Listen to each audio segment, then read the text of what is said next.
Hi, Alan Stratton from Woodturn. Well, the Christmas Ornament Challenge is over for this year.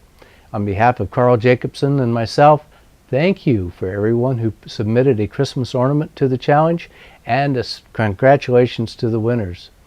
Now, for next year, just plan ahead a little bit. If you need an idea, take a look at the playlist. It's still out there. We'll leave it out there. There's some great stuff. Next year, put your spin on it. Now it's back to non-ornaments, other turnings.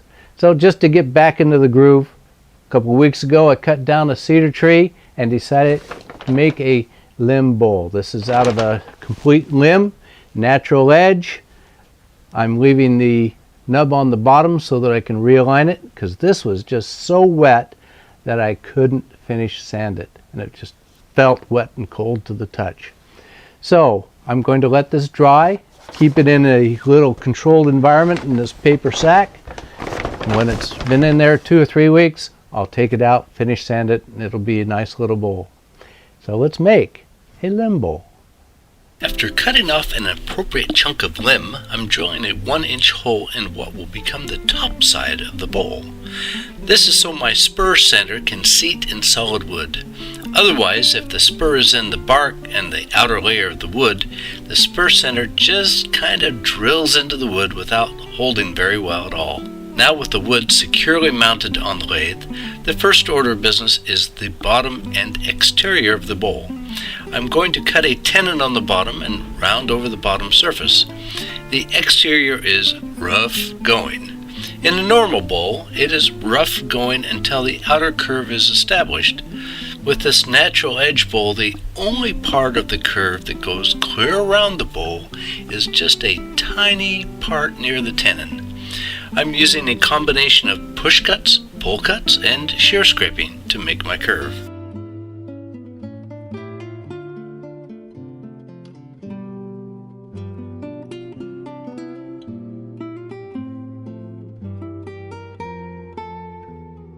Now I'll power sand the exterior.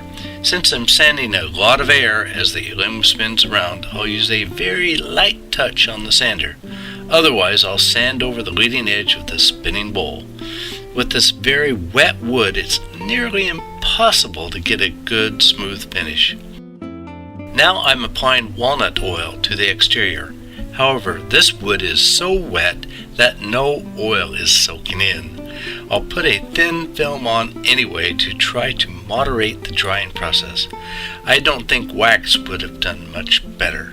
Next, I'll mount the bowl in my chuck and get started on the interior. I started with the tailstock up to stabilize the bowl. However, with this small bowl, there's not enough room to do any hollowing. So I'll go on without the tailstock. I'll work the upper third first, so that I can complete this area while the bowl is stable and before it moves.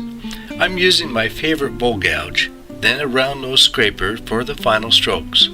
If scrapers are good enough for Richard Raffin, they're good enough for me. On the sides, I'll tilt the scraper to reduce the contact area. Now for the second third. It's the same process. Hollow with the gouge and refine the surface with the scraper. With the wet wood, the wood comes out easily.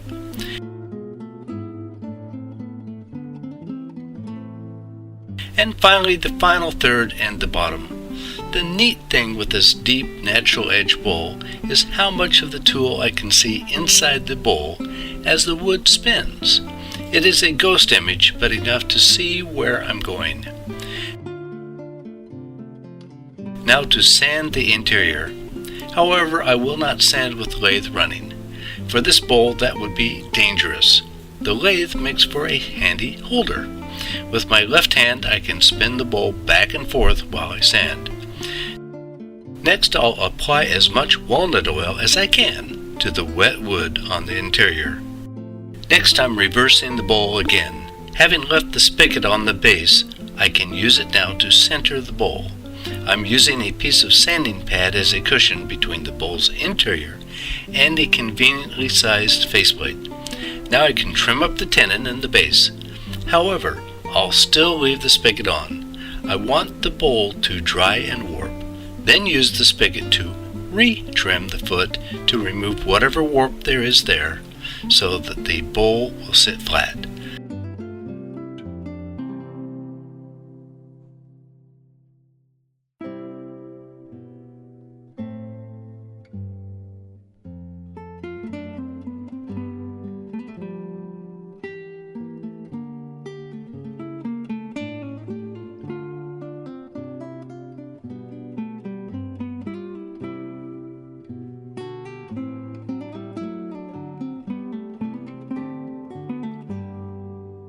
For now, I'll oil the bowl, then put it into a paper bag to temper its environment as it dries. These limb natural edge bowls are cute. I'll wait a few weeks before trimming the foot and sanding the bowl again. It will dry quickly, even in the paper bag. I like it, and I have plenty of limbs out back. If you have not already subscribed, please subscribe to both my website and YouTube channel. Always wear your face shield. Until next time, this is Alan Stratton from Woodturn.